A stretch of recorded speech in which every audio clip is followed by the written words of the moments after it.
और यहाँ आपको बताएंगे कराची के इलाके न्यू कराची नंबर 7 बेकरी के करीब पुलिस मुकाबले के दौरान डाकुओं की फायरिंग से एक पुलिस एहलकार शदीद जख्मी हो गया, जबकि फायरिंग के जद में आकर एक मर्द और एक खातून जख्मी भी हुए हैं।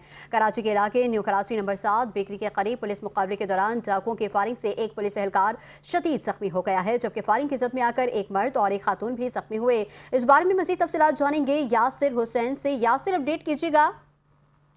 जो कि देखिए न्यू कराची 7 नंबर के करीब मुबैना पुलिस मुकाबला हुआ है, जिसमें एक पुलिस एहलकार शदीद जख्मी हुआ है, जिसको फौरी तौर पर निजी अस्पताल मुंतकिल कर दिया गया है, जबकि दो फायरिंग मुल्जिमान और पुलिस की फायरिंग की जद में आकर एक खातून और एक मर्द भी जो है वो जख्मी हुआ है, जिनको अब्बासी अस्पताल मुंतकिल कर दिया गया है।